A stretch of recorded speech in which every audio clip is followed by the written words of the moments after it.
It's Ejike Jamal, aka Nana Man. and we are the problematic safe place. Yeah. Jeez. Yo, what's good, y'all? Jeez. That's your new shit, man? Jeez. I'm still working on my ad libs, y'all. Like, yo. Nana Man. What do you do? Shit, what was I about? I'm trying to think. What we gonna talk off today? Start off with today. Oh, by the way, man, we have our special guest today, Mr. Talkin Greasy himself. Hey, friend of the good? show, Darnell. Hey, what's up, man? I appreciate the love. Just came here to show it back. Yeah, You over here looking real stealth over there, blending in with the styrofoam. Come on, man, speak. I know. Are you just calling that nigga black? I know. African didn't make it dark skin. Yeah. It wrote itself, man. Hey, man. Yo, man. So like, what was I about to say? Oh yeah, shit. Consent. We're gonna get into a lot about Me Too movement and consent and all that shit in this episode, okay? But one thing I want to ask y'all, some wild shit that I read the other day, man. Do y'all think that you should ask consent before you change a diaper? Man, we've been. Oh wow. Shoot. See, that's a problem of today. Everybody got a voice. That is a problem. I mean, This is everybody true. shouldn't be able to speak in certain conversations, dog. I gotta ask a baby for consent. Yo, What? Come on, dog.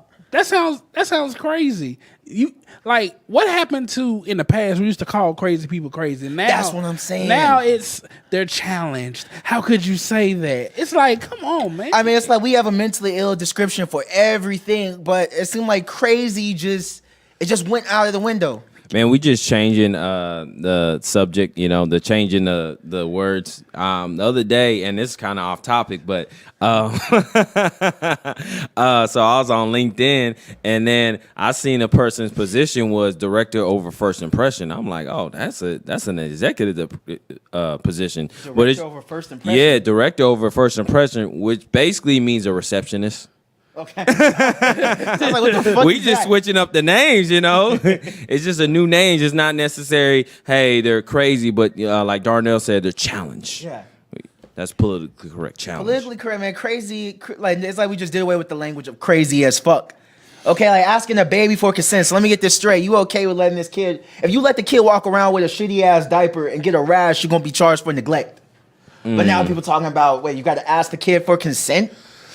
I think consent is that baby crying because. Listen, dog. I ain't gonna front. One of my close friends brought this up as a discussion. I literally ended the conversation. I said, "You're not gonna waste my time trying to argue this point in any form or fashion, dog." Like, here's the problem, man. I think in America right now, I think we just entertain way too fucking much. Kind of like what you said, man. We just entertain way too much. We let everybody think that they have a voice, and technically, they do because of social media. They do, but does everything need to be acknowledged? No, I mean, like, Yes. Like, why do we have to yes. take like, everything? I mean, like, Yes. like just like you said with this whole movement of free thought and Me Too, whatever. First thing first, if somebody assaulted you, raped you, or something, who gives a fuck what the public thinks? Go to the police. Go to somebody who can actually do something. Yeah. And another thing, if everybody looks at you stupid when you bring something up, that means don't talk about it. But see, man, that you're gonna be. You know what you're doing, man. You're creating. You're driving into victim shaming. Yeah, man. Man. Have you ever been a victim? You don't know how it feels, and I'm gonna touch on that later on in the show. Listen, You too. I've been a Me Too. I just, you know what? I have been a Me Too. hey, well, can't wait to hear that. Hey, yo, man. So let's talk about this music. All right. Hey, music for your ears. So before we get into Drizzy Drake, all right, me and Darnell, we were having a conversation in the car, right? Now, once again, rest in peace to XXXTentacion, okay? R.I.P. A few weeks ago, we gave our takes on Gone that but never afterwards. forgotten. Yeah, and I basically just went on and said, hey, man, at first I written him off because, we all know about the shit that he did, his background, domestic violence, sticking pick sports up vaginas, and just unspeakable shit, But I realized I felt bad for feeling bad that this kid died before his time because I'm like, hey, his choice to improve, it looked like he was making a better effort. It looked like he was trying to do the right thing, but, kid lost his chance. He was robbed of that opportunity to do better. I think that was your idol, low key. Yeah, Nigga, what? You really like this guy a lot, So you man. think you think like this tatted? I mean, he was alright as an artist. I think he was just over publicized, and he had that wow factor. So pretty much, he did a lot of ignorant stuff to get attention to me. I listened to some of his music. Honestly, I didn't. The music I did listen that I liked was the song with Kodak. Rest in peace. Roll in peace. Roll in peace. Yeah, that's my gym. Yeah, gym playlist. Yeah, that goes hard. But Yeah. I mean, we're talking about X from our perspective, almost being 30. Yeah. To somebody who's 15, 21. That's their sound. That's their guy. X is this generation's Tupac, man.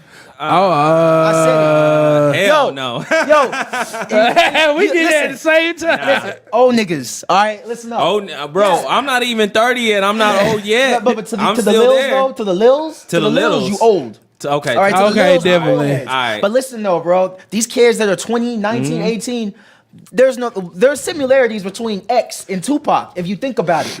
Okay, How so? Number one. Okay, let's just start with the obvious shit. Okay, both of them were gunned down violently, before their time. Number two, both artists have established a somewhat of a cult-based following, like a strong cult following that adapted to that artist's particular code or philosophy. Okay, number three, both artists frequently talked about their death. Okay, not just that. For the song "Sad." The X had? Yeah. Suicide. Let me know. Okay. You ain't on it. Okay, but we gotta add that in later. But with the Sad song, that was the video was released after his death, and the video was actually depicting his funeral. Like he was watching himself, basically his old self. So it was almost die. like he was prophetic, huh? Yeah. So Whoa, they crazy. both prophesized their own death. Yeah. Number 4, I forgot what number I'm on. Fuck it, okay? But whatever number I'm on, the next one, both of them have a. Y'all heard this one? Oh, yeah. Okay. I actually like this one. It's pretty good. Yeah. I'm telling you, I love this kid, man. Like I wasn't the biggest X fan, but I like the fact that, like Tupac, he was rebelling against the industry, or was separating himself from all of the rest.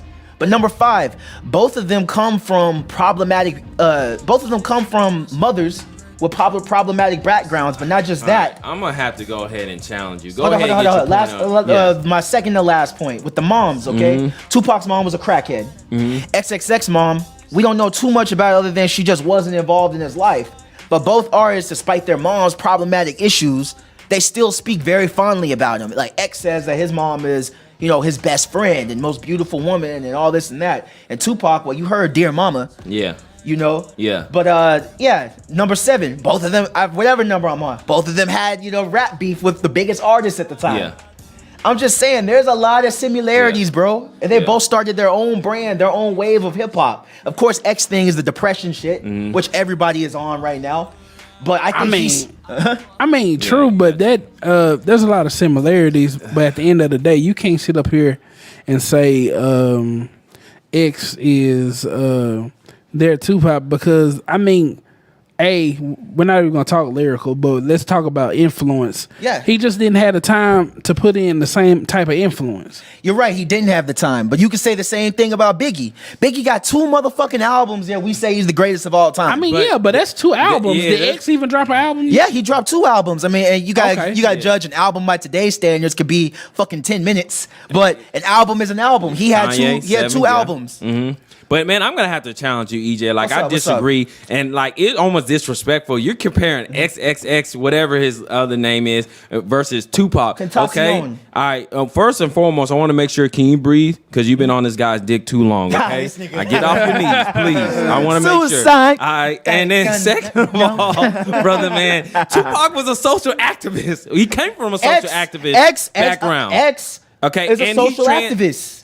Okay, How X, so? Because don't you know that him and Drake had a fake beef for a little bit, because He did X- beef with X- no, he no, did It was claim two- that but it was Drake two- stole his style. No, it was 2 separate occasions, and Drake did steal his style, by the way. That was Bro, he did everything steal in the rap style is of the song, sampled, but okay? this is different. The best artist steals, okay? But the activist thing, Okay, go ahead.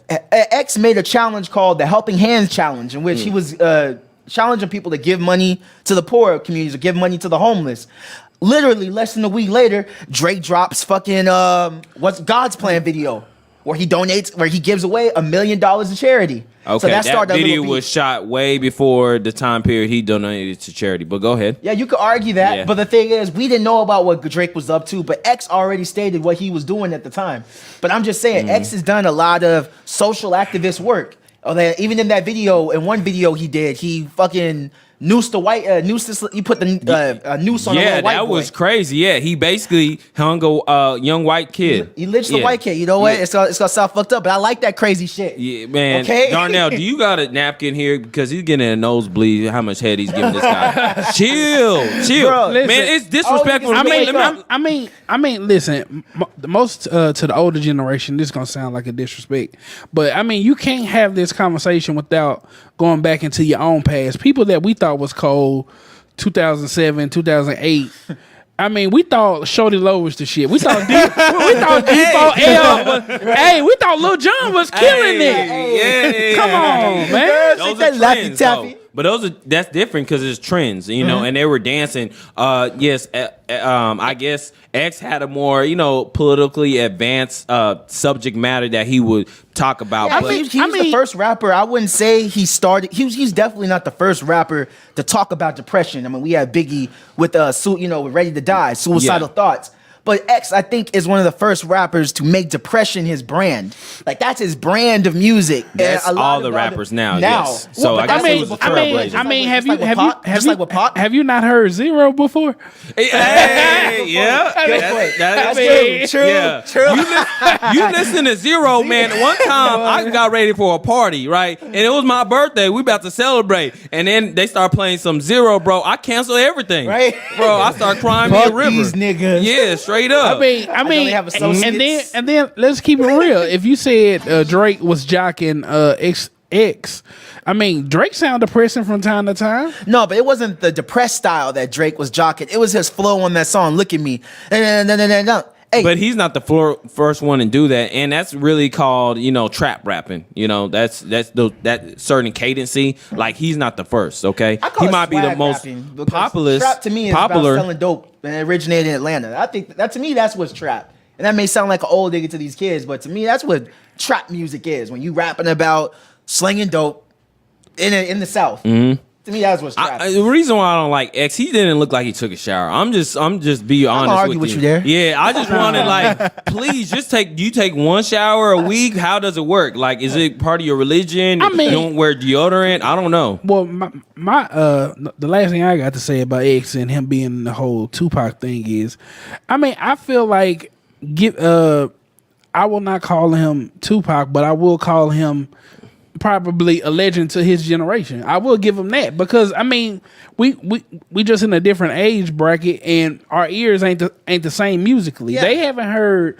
Ice Cube or Jay-Z, well, Reasonable Doubt Jay-Z. Yeah. So I mean, we're not gonna have the same conversation. And us as older people, we need to understand that we need to, respect their sound, because our sound wasn't respected at one time too. Nobody's was. Every previous generation was hating. Yeah. But I'm totally convinced, man. I'm not calling X Tupac, but I'm saying no doubt the similarities are there. And I got one more topic as far as the X versus Tupac thing. What's here. up? What's up? Is because during the time period Tupac was coming out, he was really social activist, okay? And during that setting against, we have it today, cops against African Americans. But it was really brought to the forelight, for a lot of people. Yeah. And Tupac was a social activist, and then not only did his music transcend beyond the music spectrum, but he did acting, and he was involved in a lot of other stuff. As far as X, I don't know exactly what he touched, and I know he touched on the matter of mental illness, but he wasn't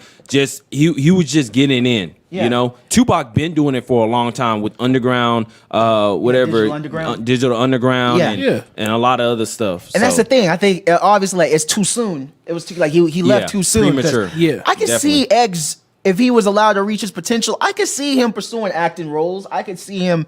And another thing I forgot to mention, obviously, What role both he gonna Pac get? Yeah, I know. I'm trying to figure out. Some He got nigga from tats all Degrassi with a mood disorder that wanted to kill himself. Okay, Nah, he would have got typecasted so hard. Yeah, and then mm-hmm. no man, that motherfucker looks disturbed. He looked like a walking mood disorder. Yeah. Okay, no doubt you could tell. He's something is wrong. He's emotionally disturbed, which he revealed in his music.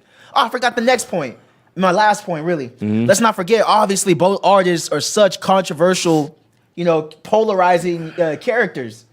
People have enough reason. Tupac had rape allegations. He had, shootouts. He was living the thug life. Yeah. He shot 2 off-duty cops, which, dirty cops. Dirty cops. Yeah, I'm not, that. But I'm saying X obviously has his problematic background, but he's also trying to make some good before his death. So I'm just saying, man, the similarities are there. X is the new generation's Tupac. Okay, I'll say this. X is a legend to his kind, okay? But Tupac left a legacy, all right? I'd rather die and leave a legacy and then be a legend. Why so? Because a legacy is there for the next generation to hold on to. You passed on. Versus a legend, legends die and are born every day, So he was a legend at his time period, but I think that's all he's going to be left at. Yeah, it's just going That's too all soon. I got to say, yeah. But once again, man, rest in peace to X. Yeah, R.I.P. R.I.P. Jeez. I don't know if I could have put that in, but I just wanted to add an ad-lib. Yeah, you fucked up the vibe, man. Hey, yo, Scorpion. Hey, okay. All right, my boy Drake. Can we get some beer? All right. That's my boy Drake. Yo, man. So there's a hype train, and then Drake he dropped that new freestyle ting behind the bars. Ting. Okay, Behind that bullshit. Man. Hey, let's get into it. Let's unpack this shit, dog. I'm a Drake fan, so if you're gonna have to come for Drake, you gotta come for me too. Listen, I'm a Drake fan too, but that doesn't give him the right to give me whatever the fuck he thinks he can just give me. Mans be hating. So, Ooh, hey. here it go. Yeah. If I'll you be on ain't that here, now you freestyle know. ting. Woo. Link up TV behind bars. So Kill me later. nigga sound like a yardie from Luke Cage. Man. Hey. Someone OVO. Drake. So y'all tell me if y'all think these were shots at Kanye. Listen to him real quick. Yeah. Look, Stand. you know how the pagan chit chat goes. I like R's and V's and O's. I don't really play no tic tac toe. Yo, you got a little something on your lip. Hey. Was no cameras, was no pose. Just like that one time at Cella. Good thing, man, we're pulling out phones. Stay in big 6'6" with woes. Man, start dissing and doing repos. They do anything except rolls. Still can't see them after it snows. Okay. I don't have time for the waste man jokes. Personal thing if I'm getting up close. Loyal to Oaks, I've taken an O. Versace Hotel and I'm taking the robes. Seen them in person, I'm seeing a ghost. They told me relax as they're taking control. Take all that shit up with P and his bro. I wish you the best, let me know how it goes. Wanna be free and I wanna let go. We came around and you showed us the most. I know so much shit that I cannot expose. I keep it inside and I laugh on my own. Pause right there. Let's pause right there, man. Ooh, fire. We go. Hey, do we got an extinguisher? Can we turn up the air conditioning? Yo, right man, here, get off. Drake just dropped that fire. Hey, yo, That get off fire. Aubrey's dick, man. Man. Here's what I think. This gonna sound no disrespect to Kim. That's why I'm not even gonna call her Kanye's wife in this take I'm about to give. I think Drake might have smashed Kim, bro. Ooh, I that's a think good- Drake, my theory you know is what? I That is a think Drake conspiracy smashed theory. Kim. That is a conspiracy theory. That is listen. I'm not trying to heard stand about up for Kim, but Kim got a certain nigga she fuck with, and I don't think Drake get. I mean, she fucked with goddamn Michael Jackson's nephew. She fucked with What? Nick Cannon. The game. Yeah, Michael Jackson. I think it's TJ did mess with Nick Jackson. Cannon. Yeah, Miles, Nick Cannon. Miles Austin. Listen, I'm whoa, surprised whoa, boy You Miles tell Austin me got it. Drake doesn't fit in that mold? Whoa! First thing first, we're not gonna shit on Nick Cannon because Nick Cannon's the player. of the No, year. that wasn't a diss at all. No, who the fuck would Yeah. want to fuck Kim Kardashian? Yeah. Yeah. That And he solidifies made Nick as a Love Don't goat. Cost a thing. Yeah. Yeah. So hey, yeah, let's keep playing. Let's keep playing it. Let's listen to these sneak disses. Man, bars. Sneak tings. You're dropping some shit, but that shit was a bust. Got no direction and following us. I come from a city that they never touch. Your man is a goofy and he could get brushed. I can't name a rapper, a girl that I trust. I dream about turning these youths into dust. Okay. Yeah. Big Scorpion. Tough. Out now. Yeah. Ugh. Look. You know how the pagan chit chat goes. I like R's and V's and O's. I don't really play no tic-tac-toe. Been with rocks through highs and lows. We seen man last night, they froze. Was no Demonian spitting. no pose. Just like that one time at Noble. Good Are you thing serious, man, we're Brittany? pulling out phones. Think you know me, that's Too not hot. true. We got ties in West End too. She came over and she got slewed. Throwing up 6 like man had flu. Let's stop right there. Stop. Well, first thing first, if you think this is hot, you need to check your temperature. Yo, Drake, Bro, 'cause- Drake did his ting. All right. Man, bro. Pause. Now I will say This is not a hot freestyle. Drake, freestyling ain't Drake's thing. Number one, He said that, by the way. Number two, you can't keep hyping Drake up. Stop it. I'm a Drake friend, but stop it. I swear, this nigga could turn the light on. Oh shit! hell yeah. Drake did it again. He did it again. Damn. I just Bring it down, bro. Motherfucker has been on Hey, cruise. to me, Chill. I don't know if you Bro. you smell it, EJ, or is it me? Do you smell it? I smell a hater. Listen, bro, y'all treat Drake like the special kid who do the most simplest thing. He's like if your special child say I love you, oh yeah, like bro, chill. It's Bring like it we still treating him like wheelchair Jimmy. down. Man, exactly. If Drake was in a wheelchair, okay, everything he did was golden. But for a full able-bodied man who's been rapping since he was in high school, I expect a little bit more out of him. But see, that's just like people treat Jay-Z. Don't get me wrong. Sometimes Jay-Z's bar be like, huh? But it's just the mantra he brings and the energy he brings on the track. It's just like you're already anticipating, oh, snap. No, Damn, Daniel. I do the same with every artist, and I like Jay-Z. He's in my top 5, but I don't care if you're a legend or not. You still have to perform. If you don't want to perform, just drop a song and keep it moving. Yeah. And just like I told you in the car, EJ, hopefully we'll talk about it later. I don't think album's gonna last too much sooner anyway. No, that's the thing with Drake. Scorpion? With Drake's album, that's the thing. His albums have low shelf life. That shit aged like milk and white women. No, this album right here. Did you see how many singles he had on the top 100 the Yeah. first week? Yeah. I think it was 7. Yeah. Yeah. 7 of his singles were top 10 in the top 100. Yeah. Listen, Fire. Listen, if No one done that. Listen, and then he had over 1 billion, Michael Jackson 1 did billion that. streams in 1 week. Listen, if Drake No one would done have that. just gave me the whole A side, I would agree with you. I feel you on that. Man, see. So- but then he opened up Y'all, the B y'all not in side. touch with your emotions. I could just tell. Nah. You're emotionally See, you disturbed. part of the new nigga I'm emotional generation, bro. intelligent. And, Listen. hey, you know what? The reason why I like Drake so much, he made it very comfortable for African American men to express their emotions. That is true. All I mean, right? listen, it's- Sometimes I want to cuddle with a girl. Listen, it is cool to express your emotions, but sometimes when you express your emotions, you're gonna sound like a bitch in some instance. And when it comes to Drake, I don't always want to hear you be crying over a stripper or a porn star who don't look like shit. The thing is, though, Because they have a good personality. But Drake's been off that vibe Just because for they're a the while. occupation don't determine their character. Okay, Just because agree. they're a stripper don't mean that they can be a good person. I And completely met agree, some. bro. Because I was watching, I was on YouTube and I was watching the old Vlad TV interview with Karen Steffen, Superhead. Yeah.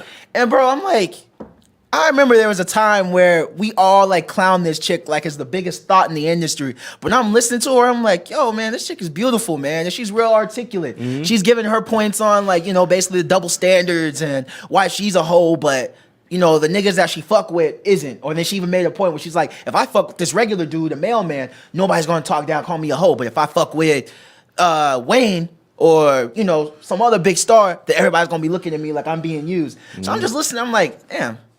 I would fuck with Superhead, bro. Yeah, If I was single, I I'd could fuck tell with you Superhead. definitely tell you get with her.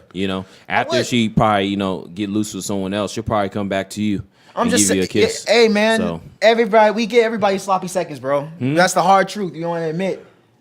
I don't know about that. Yeah, we get everybody sloppy seconds. I don't know Okay, about that. Hey, it's a rental. right? Hey.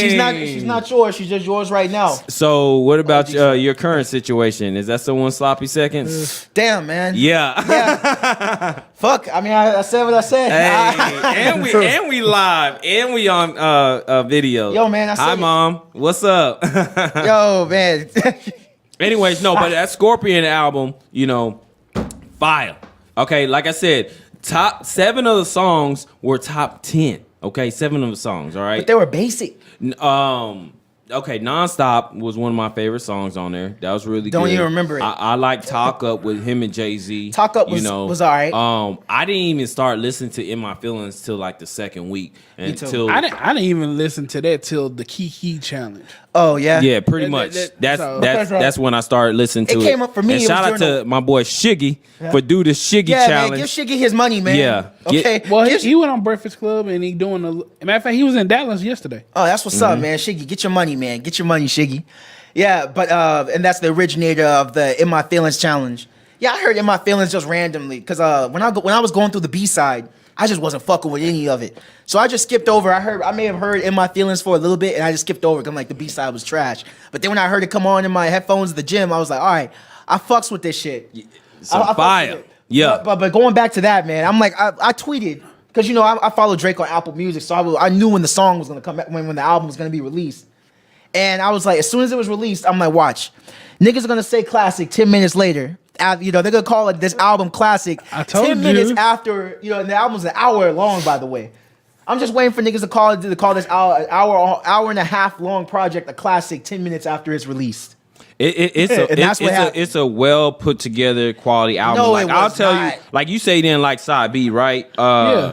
So side B would go hard for me. Nice for what? Obviously, Yeah. That's How You Feel. Blue Tint. In My Feelings. The man has so much clout. He got Michael Jackson. He And that did song a was call to trash. Jesus and said, "Hey, can I borrow Michael for a second?" No. I am in. Michael got in the booth. That song Who was does fucking that? trash. Man, That shit that's was- a good that shit was- agree. That shit was That's MJ. That Bro, song got me that's in my MJ. feelings. That song was I unreleased. bet both of y'all both were conformed in MJ. Y'all both were made love by MJ. But Listen, Your parents that, made you That through don't mean MJ. Michael Jackson ain't ever dropped at least one bad song. Listen, that song that he took was an unreleased track. That shit was unreleased for a reason. That shit was bullshit, bro. That's Drake fire. does this shit, and this is why so many niggas want to whoop his ass. He did this shit with Aaliyah. Okay, That he be was actually taking a fire. I forgot he. That- didn't no, get to that put was actually on there. okay. That was a good. actually- That was a good track. I agree He just with- couldn't I put it agree out with because he Nana didn't on have the rights to it, so he just I ain't dropped it fucking with the unreleased. track. But so let me tell you how many hot songs are on side B. Okay, first of all, Nice for What. We don't give that a lot of credit Nah. because it's been out for a long time. Okay, But, I so mean, let's females just throw like that that, out though. there for and that also empowers Mel. That also is a very empowering song for me too. Nice for What. How so? Break this down, then, man. Hold on. Dang, I'm sweating bullets now. Nah, man. I'm waiting. How is Nice for What empowering To a man. to you? Oh snap! I mean, just let got some let for females. I don't consider myself a nigga. I consider myself one of those new transformed superior male. You got something to tell us? Nah, this nigga. No. All right, moving on. It was a cool song though. So, and And then he had a lot of bad chicks in that video. did? Shout out to Issa. Low key, I got a crush on Issa. So Issa, if you watching this show, contact me, DM me immediately. I'll take you out on a date. Actually, I'll even take her. We'll go to Chipotle. Like I'll pay for it. I'll front the cost. So shout out to Issa Rae. This Ooh, nigga. she's so fine. I tell you. Anyways, let me go back to the songs that I liked on side B. Nice for What, fire. Because I mean, it was not fire. I didn't like Nice for What. Video was That's dope. How You Feel. Blue Tint. He got Future on it. Obviously, In My Feelings. Michael Jackson, Don't Matter. And then a lot of the outro, the March 14th. That was a fire track.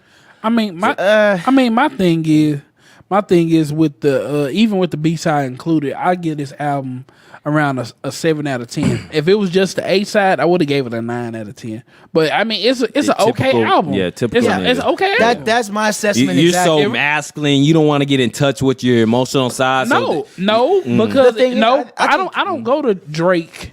I don't go to Drake for those emotional tracks. I go to like Miguel. I go to SZA. I go to a whole bunch of genre. And Drake knew you were going to say that. That's why on the on his album on Apple, he shows look, Drake sings too much. Drake is this. Drake is that. Drake already knew. Drake can do a good R&B song, but nobody requires it. Yeah. Here's the thing, man. Like about being like addressing what you said about not going to Drake for that. I still to this day think "Take Care" is his best overall body of work, in which he was in his feelings like a motherfucker on that album. Are we adding in mixtapes into this conversation? Well, I think I think "Take Care" is his best overall body of work. But my favorite joint is "If You're Reading This It's Too Late." Yeah, okay, that shit went hard. Okay, because we weren't anticipating it too. So well, he wasn't. He just dropped that because I know we weren't anticipating it. So that's another thing that brings it. Because I remember specifically when that came out, I was on the train going to UNT, and I saw that on YouTube. So but then again, that's the thing. But another reason that fucked up this album was the Pusha T beef. That kind of slighted it. Yo, man. Yeah, he had to change some verses on there. He definitely. But he was already going to address his child. March 14th, he already pre-recorded that song. He was not planning on it. It definitely wasn't anticipated to happen like this. Okay, Aubrey was going to use his kid as part of his rollout. For the album. But Pusha fucked that shit all the way up. That's why niggas calling them Pusha Thanos out here in these streets. Yeah, but you know what? Okay. Allegedly, this is all alleged. Kanye told Pusha about I heard about secret that. trial. Yeah. First thing first, I'm mad at Drake for thinking he can trust Kanye. Man. Yeah, I mean, I mean, if Jay-Z don't fuck with him, and they go way back, that should tell you something. Yeah. Here's the thing too. I mean, that's true. We don't even know if Drake expected Kanye to keep that a secret. I mean, as in, he probably didn't even specify, hey, keep this, let's keep this on the low. Nah, Drake is a very low-key individual. I feel like people that's low-key like that only have certain people around them and talk to only certain people. Like Beyonce, perfect example. You never hear information about Beyonce from anybody in her circle. Never. That's just not happening. That's just their code of conduct.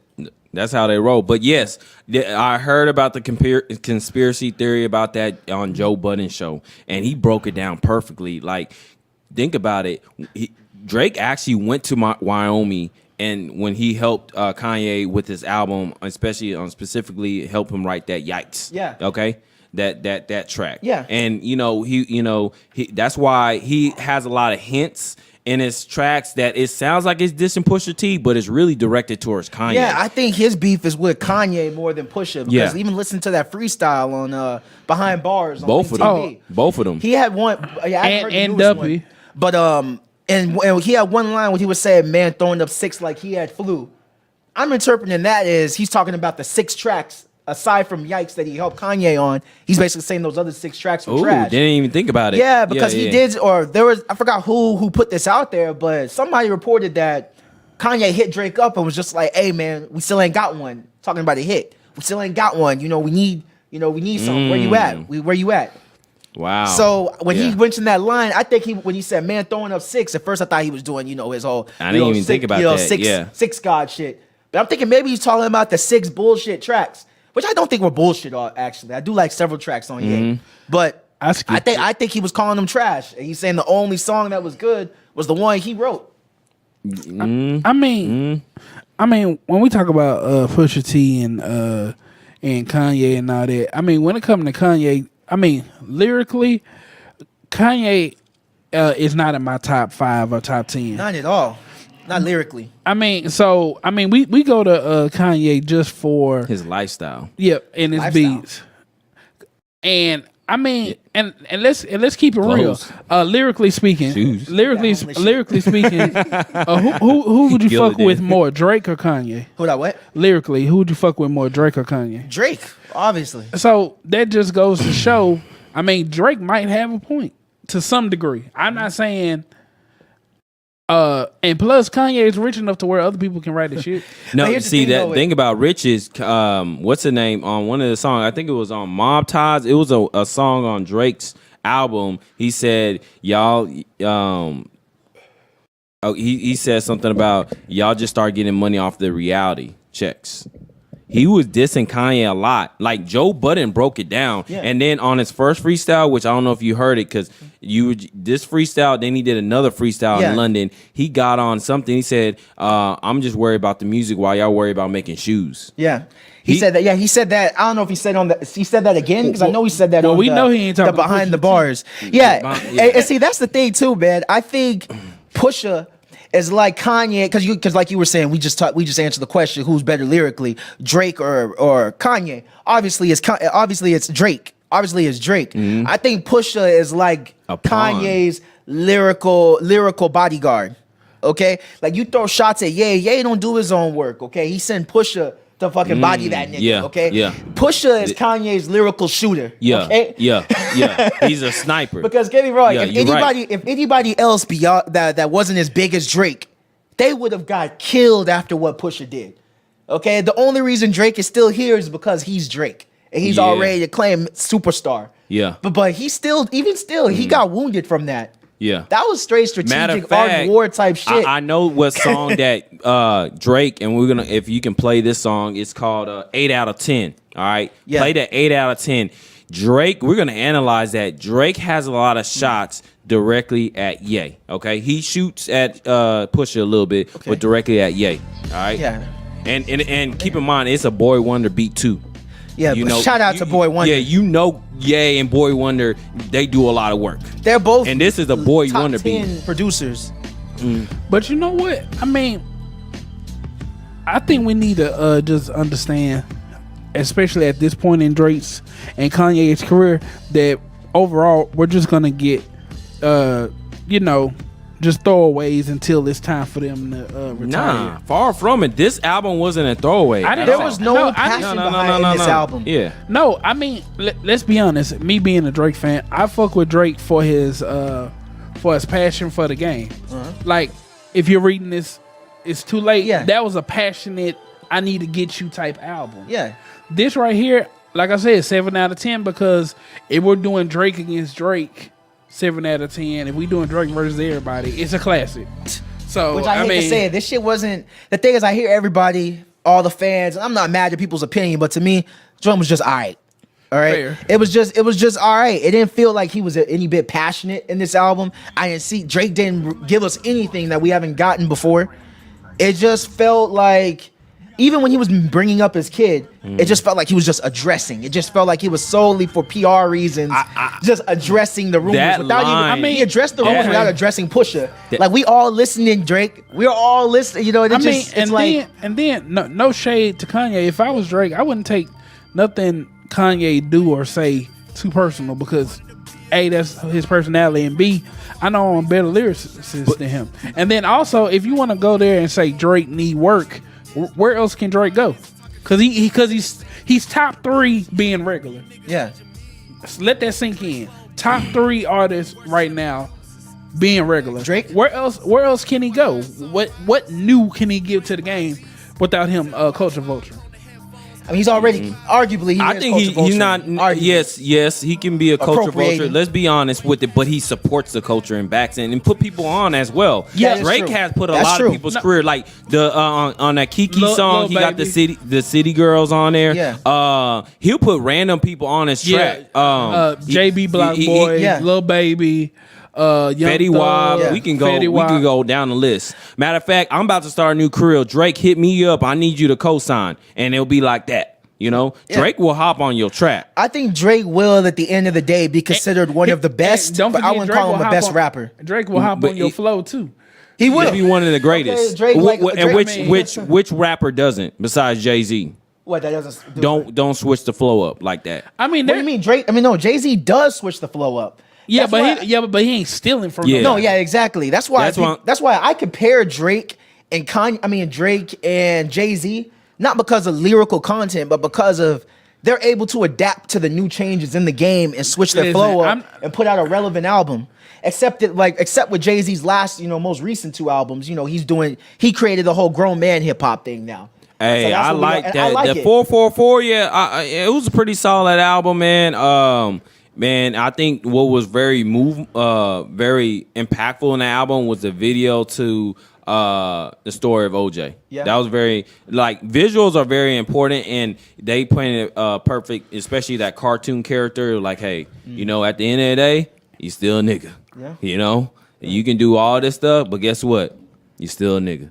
Yeah. So that's how they perceive you as. But anyways, that was a good body of work to me. I don't like the new album with him and Beyonce as much. I'm like, whoa, what was going on there? The ape shit, they got Migos on it. Basically, it was a Migos track, and then Jay-Z and Beyonce decided to go on it. But it's going to sell anyways because they're doing the On the Run tour.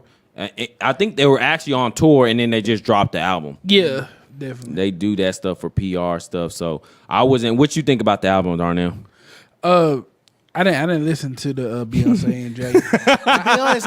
I mean, and it's nothing against them, but as far as 444 goes, I wasn't hyped for it. We talked about it literally. The day before it dropped. I was not hyped for it, but after I listened to it, I got to give it a solid 8 out of 10. That's Jay-Z. But you're gonna give Drake 7 out of 10 on this album, but give Jay-Z an 8 out of 10 on 444. Yeah, because he owed us 444 after making us sit through Magna Carta and all them other albums. And what you would call it? It doesn't matter. Oh, what's that shit called?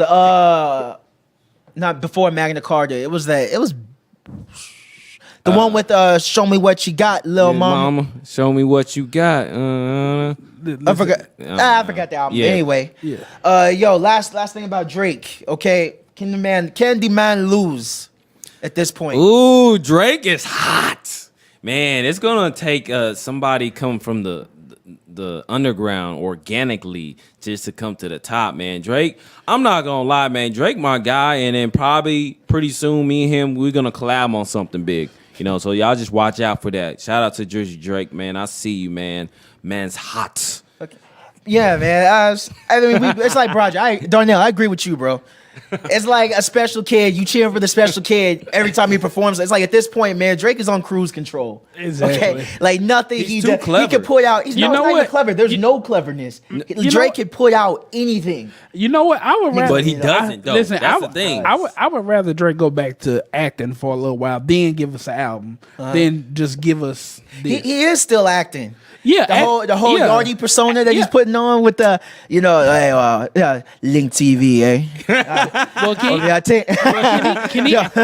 he act like he want to give us a more tunes for your head top? Like Drake, Aubrey, who the fuck are you? This the same nigga. Let's not forget when he was talking to his mom, at his house, asking for some fucking butter croissants or some shit. Like we can forget. Hey, he's very English. It's cool. That's not bad, but that's who you are. But it's clear Drake is being everybody except himself. Like even seeing him in the booth right now, okay? Remember in the booth where he'd be singing and he wave his hand like, in this motion like this, but now you see him freestyling, he rhyming holding his hand like he holding the 9.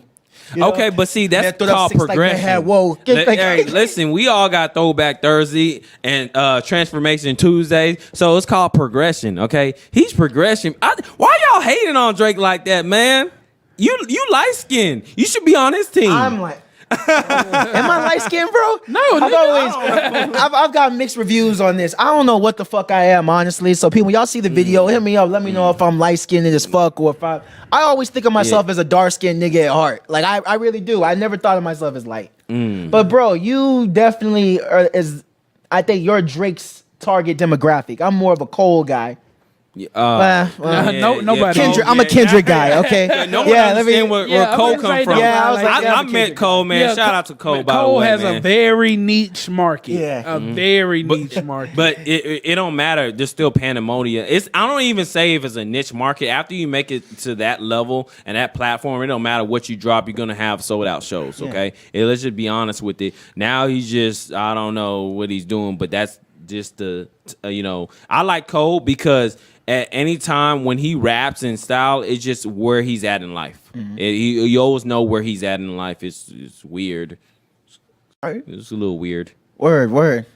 But all right, man, we spent an hour talking about this rap shit. Yeah. Let's move it on. Move it on to yo. And I'm gonna challenge you at the end of the show for a freestyle battle. You wanna get on my boy Drake. I gotta get his back, you know. Okay, you want me to put on Man's not hot. put on my Dundada, but rap with the Dundada flow? Jeez. Hey yo, so me too. I got a story. Okay, Yeah, first I'm let me serious, before you yeah. share your story, Yeah. man. I want to know, Darnell, do you believe in the whole rape culture idea? I mean, let's be honest. We got away with a lot in the past. I don't know what you're talking about. I mean, not like that, but I'm saying like think about like Freaknik and college and all that. We I ain't grabbed nobody pussy or nothing, but I mean, we got away with smacking girls on the ass. I'm not confirming But nor you talking about denying at these parties? But You ain't coming for me. I mean, listen. you talking about at these parties? Because was it a choice to come to the party or? Let's not go there. Okay. But like I was saying, when it comes to this whole Me Too movement, not all men, but a lot of men have gotten away with raping women, coercion with women, and now everything comes full circle. And also, this is a new wave and a new hustle for a small demographic of women to kind of jump on a bandwagon. Because if you're like, God forbid, let's say you got Warren Buffett money and a woman accuses you, all them other women are going to see the wave and try to hop on. Yeah, about this coercion thing that you just talked about. I've always gotten kind of questionable about that. Okay, what's the difference between coercion and a proposition? Okay, like you walk in for the job, all right. You got maybe most of the qualifications, but not everything. But if the man just say, "Hey, do something strange for a little piece of change," That's quid pro quo right you there. know, Yeah. Hey, man, we can meet up later. I'm not saying what's gonna happen, but if we have a good night, you got the job. I know a lot of standards will consider that would fall in the Me Too movement. I don't know if I would call that rape or what have you, but it sounds to me like a proposition that you can deny or accept. What do you think, Nana? On that, I think that's definitely verbally sexual harassment, or it is leading towards some type of. It can be. I can't say sexually because unless he offered, asked for those services, but we'll say verbally harassment. If you're saying that, hey, that's quid pro quo. If you're saying they need to do this in order to obtain this, then yeah. Well, my thing is, if I was a manager, I mean, as crazy as this sounds, I'm not gonna be alone with a female. I'm just not. I'm just not. Shit. I'm gonna either have another man, another woman in the room, like, hey, I just want you to observe, because, like I said, I don't like a movement or any movement where a woman has more. A woman's word is the end of the sentence. That's pretty much anything in terms of don't sexual like that. or children. I just don't. Involved. But because my thing is, I want to keep an open line of communication. So if you were actually hurt and something actually happened to you, we have a line to get to you, and to confront the men that are doing this to you. But also, I mean, it's a catch-22. If you listen to everybody, I want you to listen objectively. Yeah. Like, I actually hate when I had this conversation with women, because as soon as a woman says it, that's the end of the conversation in some minds of some women. But when I talk to guys, they'll be like, okay, well, what happened? Yeah. But the reason why that is because, and that's why I said, everything's coming home to roost. A lot of women have been through this. Yes, this a is lot, true. Yes, a whole lot. Yes. And it's scary because you got a sister, I got a sister. Yeah. And your sister was in college. My sister graduated from college. We definitely had that fear when we heard you're going to college. You going to this party by yourself. Yeah. And so subconsciously, we at least know what's out there. In fact, man, me and my sister, we're gonna set something up. She just turned. Well, she's been, she turned, her birthday in September. She turned 18. Okay. But anyway, before she get out to college, it's clear the baby girl, she doesn't have a clue about her drinking tolerance. She had like a couple, mom and dad let her have a couple sips here and there. She's like, I have a high tolerance. So what we're gonna do is in a couple of weeks or so, she's gonna kick it with me. We're gonna have a few shots. Okay, I want her. We're gonna have a few shots, and then we're gonna go out to maybe Walmart or some shit. Just have her walk around, just so she can get an idea of. Because she's like me. Yeah. I know how she's gonna learn because she's a lot like me, and she needs to understand this. I'm gonna give her. She's gonna take a few shots and know what it's like to not be in control, and that way she'll at least go to college knowing what her limits are. So you're gonna build her tolerance. No, I'm not building the tolerance. I want her to recognize what her limits are because she has no idea what her limits are. Yeah. And I'd rather she learn that with me than out there. Yeah, and that just goes to show that at least on some type of level, we both agree that this is a problem. Yeah. But at the same time, I just hate, and I talked about this on Talkin Greasy, where I feel like the target of Me Too is black men. Yeah. I feel like they just say, okay, watch out for them black men when 9 times out of 10, we don't have the power to do stuff like that or to get away with it like that for years and years. Yeah. And then third off is Bill Cosby. I mean, you know, like wow. Nah, like, but I was very but he distraught had certain years. He had certain friends with certain power that got turned against him. Yeah, but that nigga got away with it though. But it's always been watch out for black men and everything. So, what's cool now is like people like Harvey Weinstein. Even I heard Charlie Sheen. You bringing up a perfect example. Mm-hmm. We only heard about those stories maybe once, but what do we keep hearing about? Bill, Charlemagne, Chris Brown. Charlemagne. Oh shit, I wasn't gonna bring up Charlemagne. Whoa, But I have to look that up. Go ahead. I Chris Brown. We keep hearing Chris Brown, Terry Crews incident. Terry Crews was Me Too'd. I mean, true, true. But I'm saying, and I have a story but the correlation about that is myself. the headliners are the black guys. Yeah, I'm not saying because they'll bring up that story once or twice or give you a small, quick update, but the one that sticks are the black men. And it's crazy, man. It's like black men don't even cheat. So how the fuck can we be accused of Listen, violent? Listen, man. I'm sorry. Even in college, and EJ can co-sign this. If a girl was drunk, she can't be around me. Oh yeah, right. Like you go straight home, or if you want to come over to my house and have dinner, and you want wine with your dinner, I don't allow it. But bro, like I don't allow it. What you just said though, man, this is proof that they need to teach consent all throughout grade school. Because literally shit get blown. I remember being a young college student, and it's like the mentality was, get these girls loose, so you could fuck. That was the mentality, and we never questioned it. We thought that was perfectly okay. I justified it in my head. I'm like, hey, if I'm loose too, then it's all right. That's how I looked at it. But that environment encouraged that. But you know what? That goes back to what I said about us in the past. Different standards were applied at that time. But also, let's think about the girl who had to deal with that standard. I mean, the only thing I hate about this Me Too movement, because I want girls to have a voice. I want them to have, they say, and but I also want the man to, his name not be slandered before there's a case. And then also, I don't want a woman's word to be the only and final word. Yeah. I just don't. The man's name shouldn't even be put out there. Yeah, exactly. Because at the end of the day, her name shouldn't be out there. His name shouldn't be out there until something's on paper with proof. Because my thing is, I'm sorry, and I know this is really sexist of me to say, go ahead. But a woman's word don't mean shit to me. You're gonna get backlash on that one, but let me. Okay. I mean, especially when it comes to my freedom. And black man is already, like you both said, the bad guy.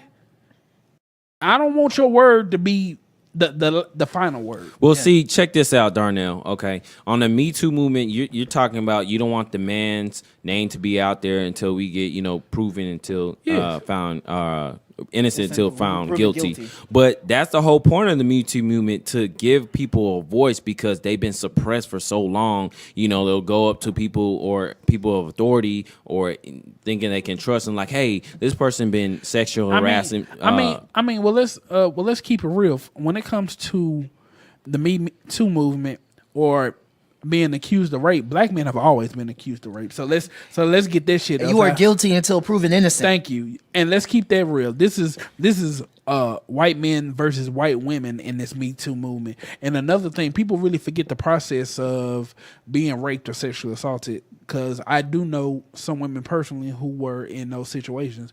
For our sexual assault goes, first thing first, you have to process what's going on. Then second, you have to stop blaming yourself, get your self-esteem back. Then there might be a crazy sex phase because you don't value yourself. Hyper like promiscuity.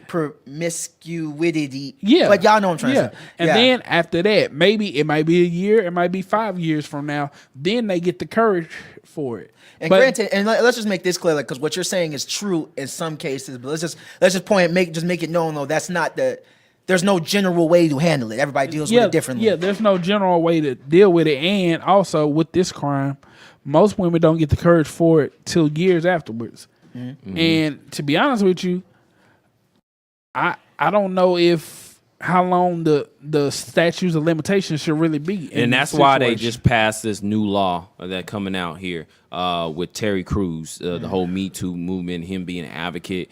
And I'm glad it did. Now the statute of what's it called? Statute of limitation is 20 years. Listen, my thing is, I feel like that's kind of messed up, because my thing is, and I know that I hate to be that guy. I want women, no matter what, I want them to be able to go get checked out on this stuff ASAP, because 20 years later, you can't defend yourself. Yeah. You really can't. You can't to a certain degree. And that's the thing, man. One of my worst fears, because these allegations always pop up if you notice when niggas have shit going on. Charlamagne about to have a book. What's his name? Dude who shot Birth of a Nation. Nate Parker. Right when the movie was about to drop. They just, I'm just looking right now on the news. Henry Cavill. He was just. I don't know who the fuck that is. Yeah, Henry Cavill. He plays Superman. The recent Superman. Yeah. Trash. So, yeah, he just they just came out of him. He's in the Me Too movement as well. God, he's the assailant or the victim. The assailant. Oh, okay. See, that's that's the thing, man. Because I've always looked at it like, I don't know. There needs to be some type of level ground. Well, I feel like I want women just like you. I want women to have a voice, and I like when this movement is done correctly. When it works, I like it. But coming out 20 years later, after the fact, I don't know. I just feel like, hey, man, if this shit happened, you should have within 5 years to come out.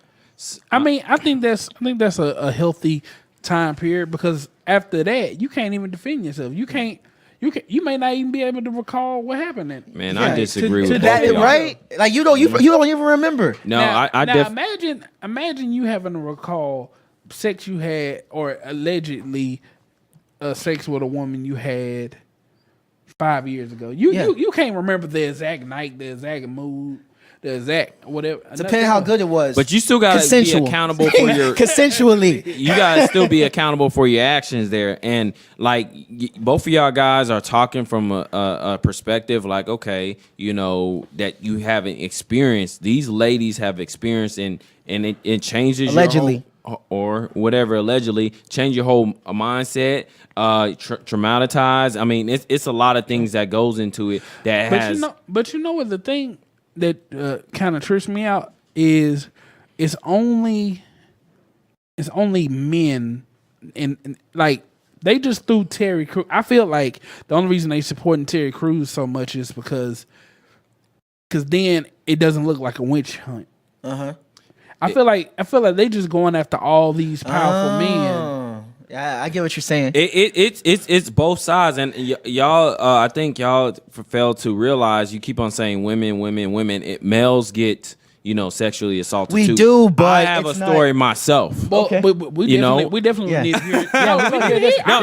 And I'm glad that Terry. I'm glad, and I'm just a funny guy, but I'm glad that Terry Crews came out, because the thing is, we didn't want to take away our masculinity, and not have a voice. Like you a grown man, or you're big, buff, and so bad, and you let someone sexually assault you. That's like, I was listening to the Terry Crews video, and the judge asked him that exactly what you said. Yeah, when he's claiming that this director held his dick inside, in his hand, held Terry Crews' dick in his hand. The woman was like, "Well, look at you. You're big. You're strong, masculine. Like, why didn't you fight him off. I See, mean- isn't that rape culture? I mean, yeah, but at the same time, let's reverse it. If a white man tries to sexually assault a man, a woman, or whatever, is there really gonna be a repercussion? No, because we know a lot of white guys where they have like gay they have gay fun. You know what? It's You not. notice that, like- but, okay. Well, let's keep that in mind. What if they are a sexual assaulter or a rapist, and they use that as an excuse? Gay fun? Yeah, that could be a perfect cover. Yeah. And then at that point, you swing off on them. You look like the aggressor. Yeah. That's why Terry Crews didn't exactly, do it. and that's why what he said. exactly Yeah. because he didn't want to be aggressor at the same time. But let me tell you my story here, and I don't know if this is a Me Too or not, but Let's figure this out. All right, so back in the days, I was playing sports. I was playing football in high school, and then we all went to an apartment complex where everybody was kind of kicking in. We were having a good time, and then one of our trainers. She was a pretty hefty sized woman. Okay. She was we all just kind of chopping it up, and then it was just me and her. We were just isolated. And we were in a staircase on apartments. Okay. And then she just started like kind of massaging my back, whatever. She a trainer, so like literally we'll go to the training office to get stretches and stuff like that. You trusted her.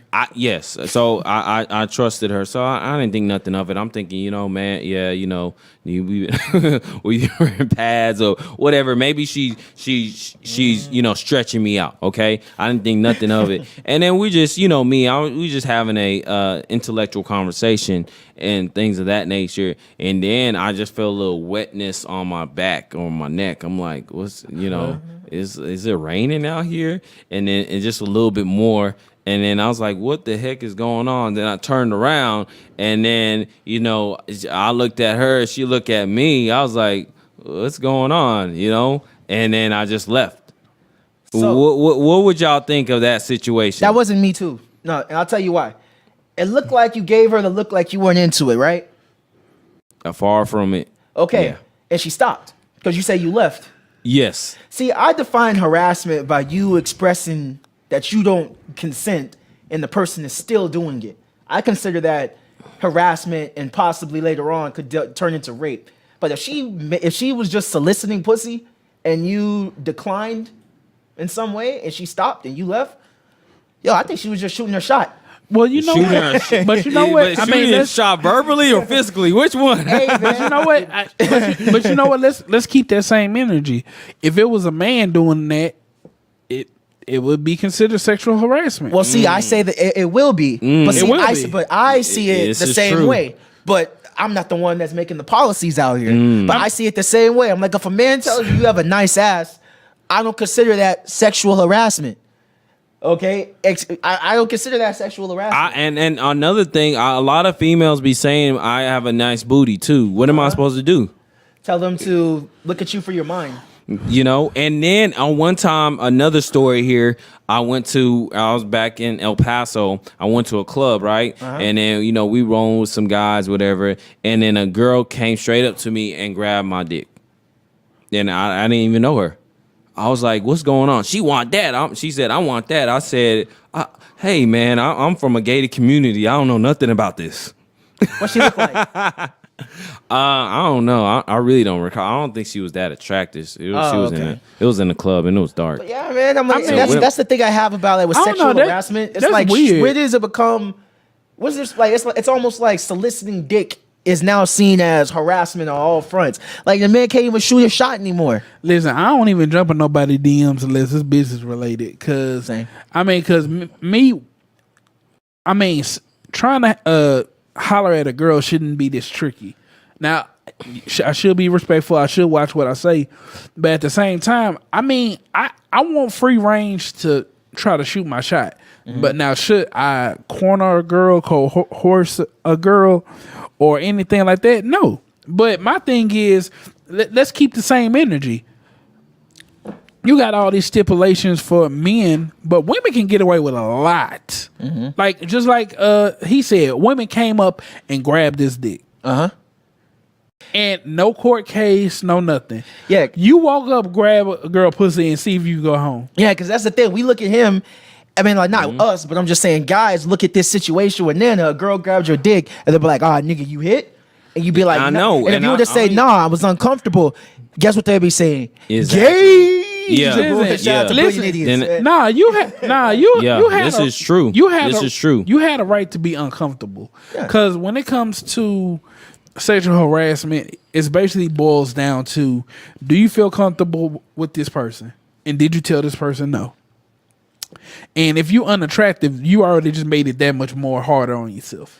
Yeah, that's why I always say this, man. I think, and the fucked up thing is, let's reverse it. I know this guy ain't like that, but if Nana Man was accused of, sexually assaulting a women, we would believe him just because of the look of the guy.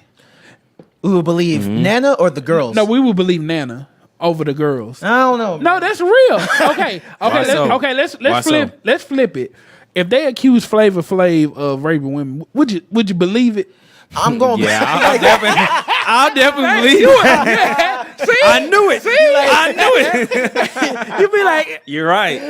Image control. yeah. Image control. You're like, right. if they accuse Michael B. Jordan of raping women, we'd be like, get the fuck out of here. Killmonger? Image control. And that's what happened with Bill Cosby. Exactly. We couldn't believe it. We were like, what? Bill Cosby? Okay, This Bill guy? Cosby. He had a great image throughout his career. Man, so you're right. Darnell, you're definitely right. I believe that plays a factor. Aesthetics, everything, branding, whatever. Even we can go to Donald Trump. What's going on right now? Nothing?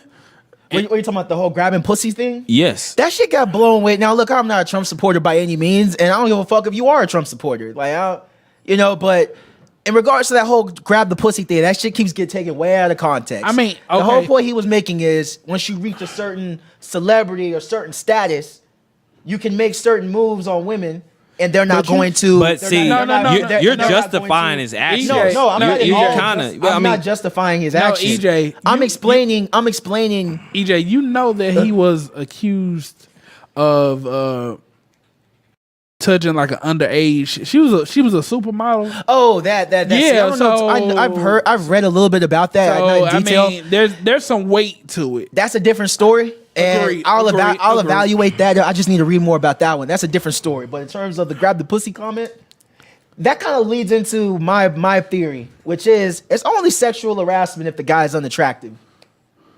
And not to you, not to our standards, but to the woman. It's only sexual harassment if the guy is unattractive. It only hurts ugly guys, man. I mean that's an understatement because the way you look is how people treat you. It's not even Flat just out. looks, because I know women don't go for looks like they don't value looks the way men value looks. Yeah. Okay, women value more, status. They value more confidence, resources. Bullshit. No, bullshit. I said this on my show. Women can't be as shallow as us because they don't have the same options, but they're as shallow as us. Don't doubt it. Just like when old boy Safari, a dick pic leak, they over here jumping and acting all crazy, and let a certain celebrity drop a shirtless pic. They over here sweating and everything else. The thing is, the reason they're sweating is because he's a celebrity. Think about it. If everyday regular niggas like us just all of a sudden drop a shirtless pic. Well, Nana, you do this. You take those stock pics on on IG all the time. Hey, it's part of my But I mean, brand. do you get those thousands of likes? Like, No, I'm not at 1,000 yet, but I do get quite a few. and that's not a knock on You're what right. you do. Yeah. That's just pointing the point that we're not there yet. Yeah. But I'm saying women value more status than physical looks. But basically, I'm saying, hey, if the Yes. woman considers Yes. you not a high value male, someone that's high status. Yeah. Yeah. I think what's sexual assault for this guy is not for the other. Oh, but You know? but you know what, EJ? I think that kind of brings up another point you wanted to talk about. Victim blaming. Victim blaming. Is it? I mean, let's say, can we victim blame? Like, let's say hypothetically, here go the scenario. Yeah. Let's go. Let's say a girl has a night out with her homegirls. She gets drunk as shit, and she just wanders off, and she wanders off from a group. Yeah. God forbid something happened to her. Yeah. Can we say you are wrong for getting drunk out of your mind? And No. Now let me be clear. My perception on this topic has changed. Okay. So let me go through. Let me first just state let me say how I feel now versus how I felt back then. Okay. And back then is in maybe a year or two ago. And Okay. you said it on the podcast prior. Right now, look, niggas shouldn't be out here raping bitches, okay? Like, or females, let's just say, okay? Rapists shouldn't rape. Bottom line, rapists shouldn't rape, okay? There's no reason, no justification why it should happen. Or sexually assaulting, which means touching, rubbing anything you should. Yes, okay? Do not take, thou shalt not take pussy that doesn't belong to you, all right? No OPP. Okay, right? And that's another thing, too. We can even talk about hip-hop does perpetuate rape culture, no doubt. It does. But yeah, so that's my take on that now. Now, I do believe that there is a certain amount of accountability on the victim. And that's not saying that it's her fault for doing this. Yeah. But I mean, for this happening to her, again, rapists should not rape. Yeah. Bottom line. Yeah. That nigga deserves to be prosecuted the fullest extent of the law. And by the way, when I say nigga, that's not implying black people. I say that in general. When I see nigga activities such as raping, that's in general. I know what you mean, because it was this one of my friends. She didn't get sexually assaulted, but she went to a party, right? Yeah. And it was 20 guys, and the only girls there was her and a homegirl. Yeah. Oh, wow. And she said, "I'm about to get drunk." I said, "What are you doing?" And see, it's shit like that where I'm like, no, if something were to happen, Lord forbid, she's going to be the victim. But Definitely. do I believe that there's a certain amount of accountability as far as you putting yourself in certain situations? It's kind of like there's this law where if you leave your keys in your car in your ignition and your ignition's running, and a cop comes by, you could actually get charged for that, because it's like I forgot the exact wording, but it's like you're provoking a crime, a criminal activity. Now, once again, because you got to reiterate to people with with the hot take mentality right now. People just look at headlines. I'm gonna say it again. Rapists shouldn't rape.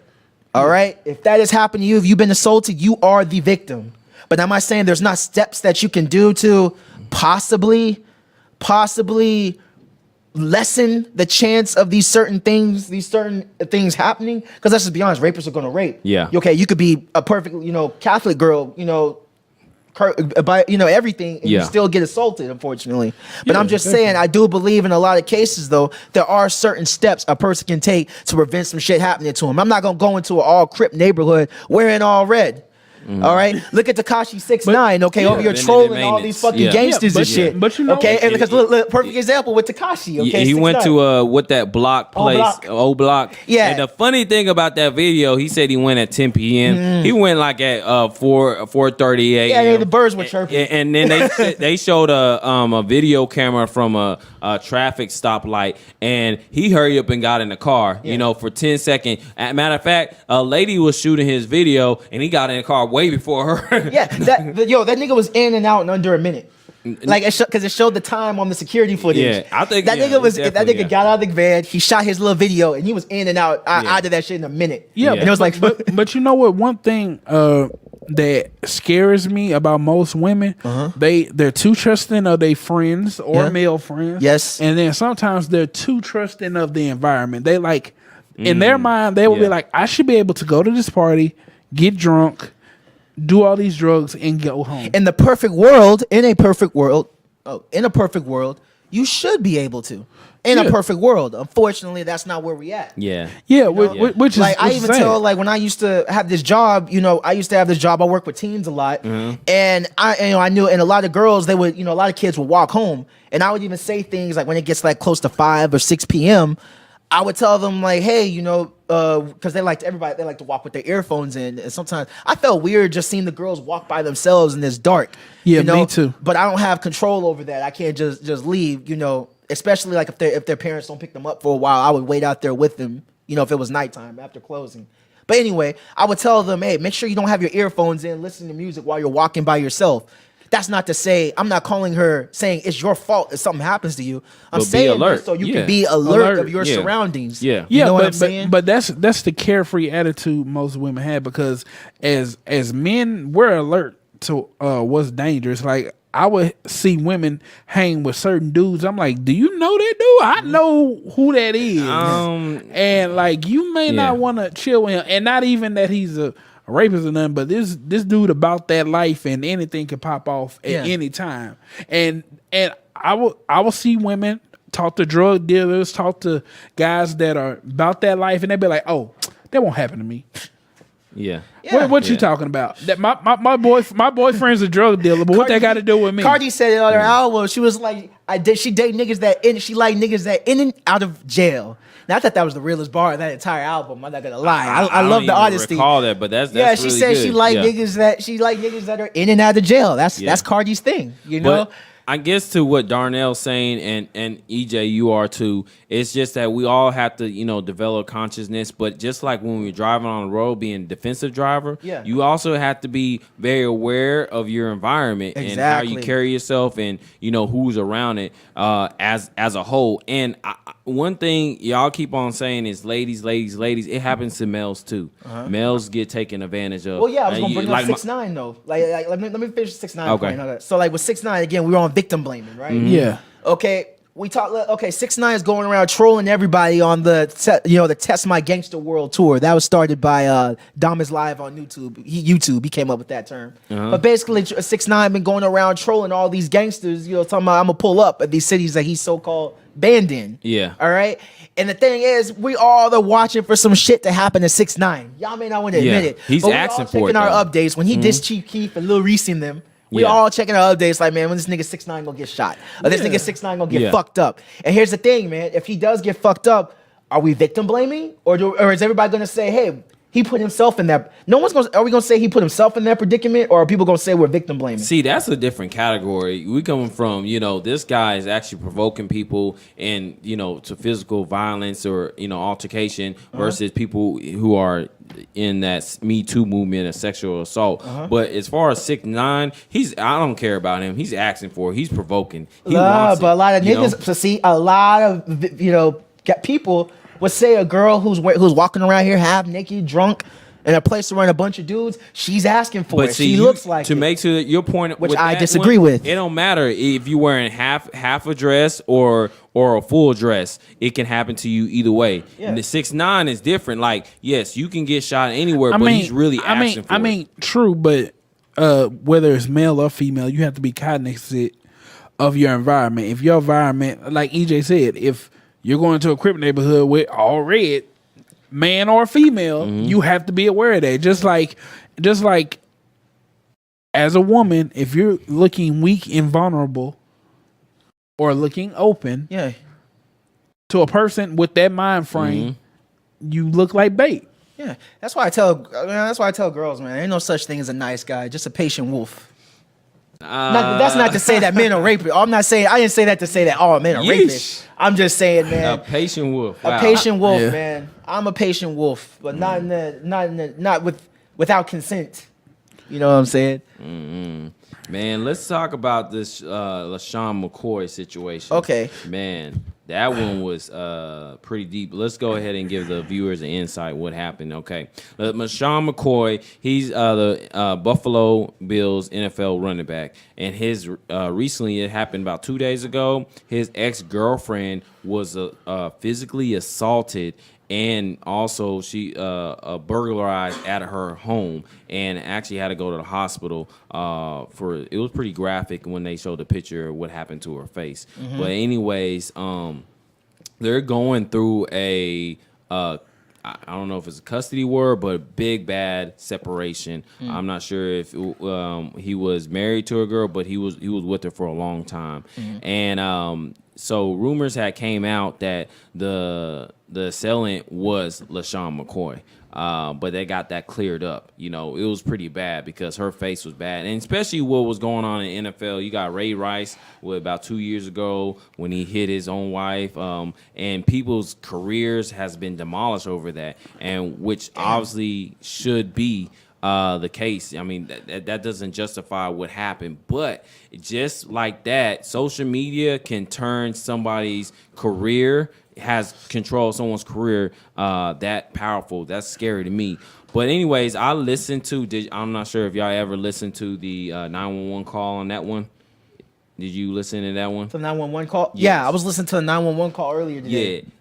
Listen to the 911 call on that one, which was I was really distraught. I'm not even sure. She said her son was missing. The son ended up coming up. I forgot where, though. but the sun keep missing. But my question to y'all guys is, do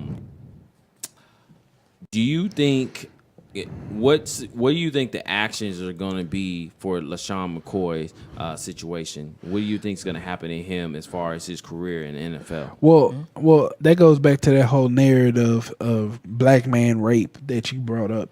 I feel like he's going to be in trouble even if he does get to stay and play, just because he was accused, and that's why I hate stories like this, because no matter who beat that woman, I think that person's going to get away with it.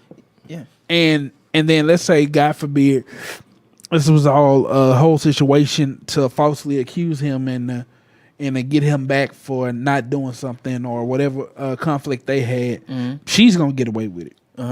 That flat out, and that's what I hate. If you falsely accuse somebody of domestic violence or rape, and you get away with it. You know what I say? Overall, you know what I say should happen? What? To people who falsely accuse, if you falsely accuse somebody of sexual assault or a related crime like that, yo, you should get the same punishment that man was going to get if he was guilty. All right. So if you sexually assault, if you lied about being assaulted, you should get that same punishment that man was going to get, or that victim. I mean, you should, but at the end of the day,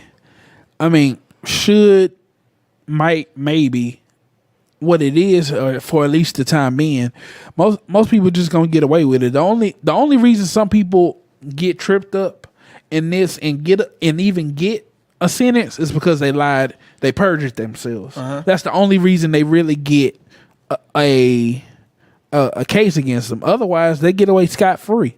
Well, one of the players was suspended in NFL, and they found out he was falsely accused. His name is Reuben Foster. He's a linebacker for the 49ers, and his ex-girlfriend had accused him of domestic violence. And then, it was about 2 months ago. She actually testified that she lied. She lied about that the whole time. So all the charges were dropped there. But at the time period, his career was on the line. And then you got to think about also the financial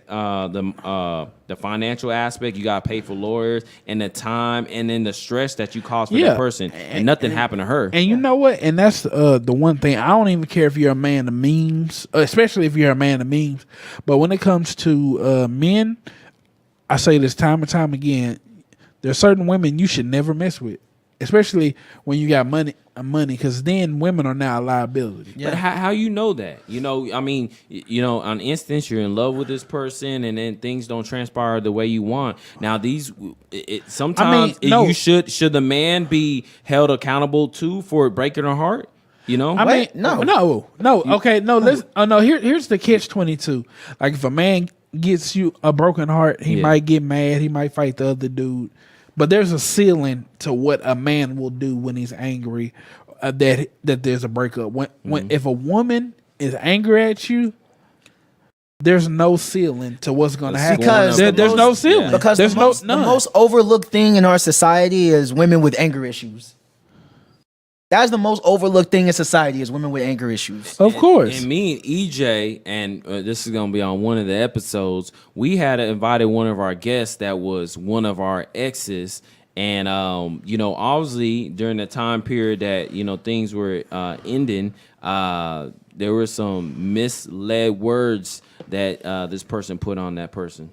Right? Yeah. You wanna address that? I gotta catch the episode, okay. But it's a good one. It's a good one. Yeah. But so that's scornful of a woman. They can get away with a lot of stuff. I know what you mean, because I was talking to EJ about this the other day. I had an ex who we ended the relationship after a long time, and they were lying on me. And EJ can co-sign. I ain't do nothing to this person. Yeah, in fact, I caught this person. Me.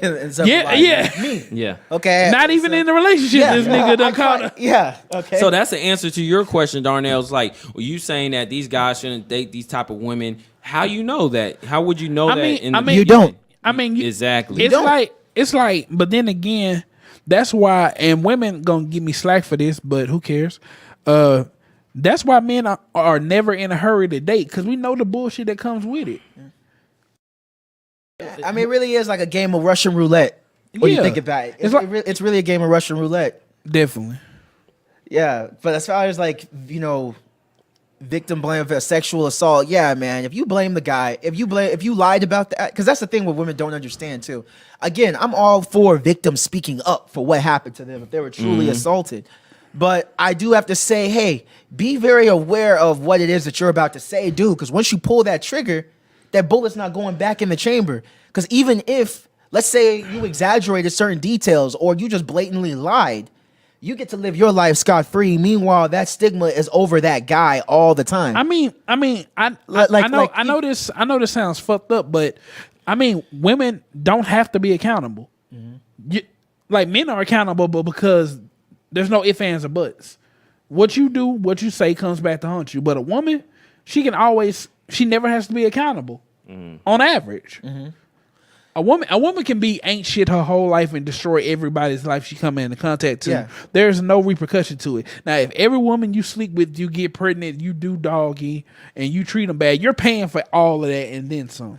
Now, Darnell, you sound like you speaking from a place of hurt, man. Man, speak on these nuts, man. Hey, you sound like you speaking from a place of hurt, man. bro. No, Yeah, it's therapeutic for you. It's not a place of hurt. I'm just saying women. And I'm not disagreeing with you. I'm saying women just don't have to have the same repercussions for their actions as men. They just don't. And there's nothing against them or saying they're the worst of the worst. It's just they don't have to, like just like you said, the woman who grabbed your penis in a club, what consequences did she got? Now let's reverse that. You go grab the breast of a girl who isn't attracted to you. You're paying for that on the spot. And then don't let her have a white woman. You really paying for that right there on the spot. Yeah. But that environment is also kind of a bad place to paint the scenario. But anyways, what do you mean? What are you talking about? Like going to a club. The club. It was at a club. Yeah. It was at the club. But nonetheless, yes, I felt violated. And I'm gonna say it on camera. I consider myself a strong masculine man. Were you wearing those tight little pants? Like, what were you wearing? At the time, You asked for it. Stop it. At the time, actually, at the time. Why is man rape always funny? Like, Exactly, right? It shouldn't be that funny. Because in the Boondocks, that episode where the lawyer Tom was in prison, and that whole anal rape shit, that shit was by far one of the most hilarious things I've seen in a cartoon or on TV of all time. We make it comedic, because we don't want to talk about it. Like, we make it a comedic, and that was a good way, that satire to address the issue that's really going on, because no man really wants to come out of it because it takes away from them. I don't think it addressed. I don't think it didn't address the issue like this was a problem. It was just funny as fuck. I think it does. I guess you're kind of right, because in a way it gives light to it. It does bring to light that we think that this is so funny. But really, it shouldn't be. If you really think about it, it shouldn't be. Shouldn't. Definitely not, man. Definitely. Wow. Because honestly, man, that's one of my scariest fears. I mean, I have that fear too, man. I'd rather be shot dead than raped. By man, honestly. Dang. I would, man. Me and my girl, we had these conversations before. She, we just have these hypothetical worst case scenarios. Yeah. And she was like, "What if somebody broke in and had our family at gunpoint or whatever? They told you had to suck a dick." You had to suck a dick to, for them to leave. I told her. What type of wrong? Yeah. I told her. What type? Y'all just having conversations like that cordially? We do. And listen, I told her, "Hey, I'm gonna miss y'all." Okay, that's exactly what I said. And, hey, shout out to all the LGBT niggas. Okay, y'all do y'all. Okay, I'm just nothing wrong with it. I'm just saying from my perspective, man. I just can't. I just can't. Like, I think some fates are worse than death, man. Because it's like this. Think about it. After you suck that dick, your wife, your children are always gonna know you as their dick sucking dad. And in some situations, some kids may already know that. And be cool with that. That's cool. But I know that what the way they look at me is going to change forever. Yeah, and like Drake say, nothing will be the same. Yeah, and it messes with your persona, right? Yeah, and then it messes with your mind, right? Yeah, and it destroys that, right? But I just about to make a point here. That's the same way these women feel when these guys sexually harass them. So yeah, you're right. So it's like toxic masculinity works both ways. Yeah. So now we can give way. That's how women feel when they get sexually assaulted or sexually harassed or raped. Well, I'm not gonna say that. I'm not gonna say. So you rather die than suck another guy's dick. I would. So what if a woman had no choice in her situation, not necessarily giving oral sex, but she just gets taken advantage of, a sexual harassed. She feels and she doesn't want to communicate. So I'm glad that the statute of limitation gives someone 20 years to come out, to speak about. I think 20 years is too long. And listen, I understand that. Healing. I won't even say I understand. I don't know what that's like. Okay, I can't pretend to act like I understand what goes on in a woman's head after something that horrible happens to her. So let me not act like I understand that, But just looking at it, I feel like 20 years is just way too long. It's just way too long of a time. Yeah, to then come out and do something about it. I'm like, hell, when I was 14, man. When I was 14, my stupid friend Greg, he dared me to grab this girl's ass. Okay, after basketball practice, I did. Okay, and coach, she told coach, and coach, he straightened my ass out, man. I was fucking tired. Problematic. I was, he had me doing those fucking wall sits and shit and running. But he was just like, that is not your property. Like he gave me the real talk. Yeah. But I'm thinking about like back then as a dumb kid, not knowing any better. What if this said girl were to come back now and be like, I was sexually assaulted? Like, how different people are 17 years in the future, 20 years later. And no, that's not saying that's not co-signing. Yeah, that's not co-signing what they should, what they did. But it's just like, damn, man. Like, I think 20 years is just way too long of a time to come out. Way too long. Yeah. So, man, final thoughts on this rape culture, toxic masculinity, what have you? Oh, my final thoughts is we got a lot of work to do, but if we're gonna jump in this conversation, we need to hear both sides. We need to not rush to judgment, and then a third and final, we need to have repercussions for falsifying any of this information. Absolutely. So Queens, man, if y'all can give us a different perspective on this that we haven't hit on, that I'm sure we didn't hit on, let us know. Let us know, because again, I'm not acting like I understand what some victims may have went through. I can't act like that. But man, it's definitely an unfair playing field right now in terms of being a guy, because once you pull that bullet, it's like there's no going back. That stigma follows you. It's just like a teacher who's been falsely accused of touching a student just because they got a bad grade on a final. So it's like, and even though it's proven that he's innocent, he might as well go to another district. Yeah, because that's gonna follow him. Yeah, and man, anyways, I would love to have a lady on the show who maybe experienced or knows somebody who experienced this and would like to, be a representative of that, and give us a little bit more insight because I experienced it myself and it wasn't friendly. And I bet you pissing a lot of women off too, man. They're like, this fuck nigga talking about getting sexually assaulted. What do you mean? But you know what? You're victim blaming. Does you do that? You're victim blaming. There you go. Okay. Well, we never clarified if mine was sexual assault or not. I did. I said in the situation, which one, the dick grab or the massage? The massage, no, because it sounded like you weren't feeling it, and she picked up on that, and you left. No, but okay, she massaged me, okay, but then she licked my back. Was this after you expressed? No, yeah, I know. Like, okay, the massage, I was like, okay, she a trainer, she doing that. Yeah. Then she started looking at me, I'm like, what the heck? Yo, she shot a shot, bro. Like, I don't consider that harassment. Oh, really? You shooting your shot by licking someone? Hey, man, soliciting pussy is not harassment, okay? You politely, you respectfully declined, and y'all went your separate ways. Hey, whoever, if everybody watching this and got the information in Terry Crews camp, holla at me, okay? Holla at me. Oh, man. Associating yourself with Terry Crews. Terry Crews definitely is the poster child for this movement, man. I think this is definitely a good thing right now. Yeah. But hey, Darnell, talk your shit.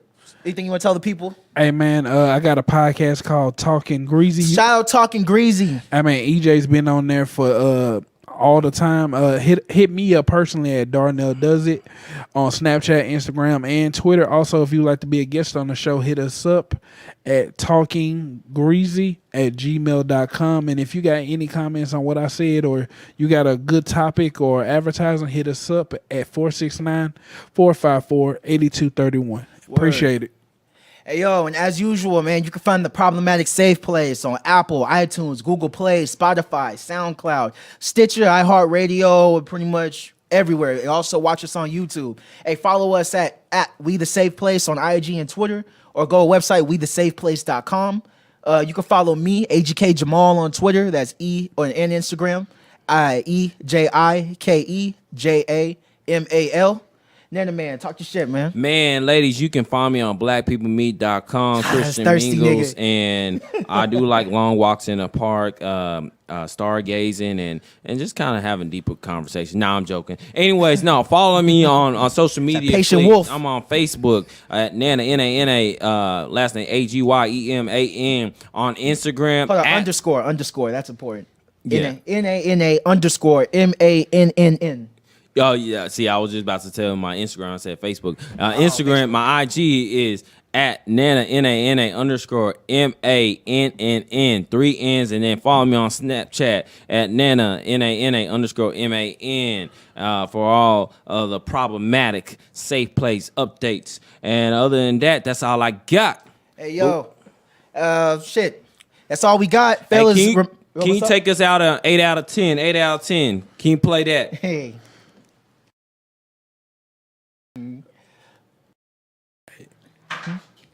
Hey yo, but yo, that's all we got, man. It's the problematic safe place, fellas. No means no.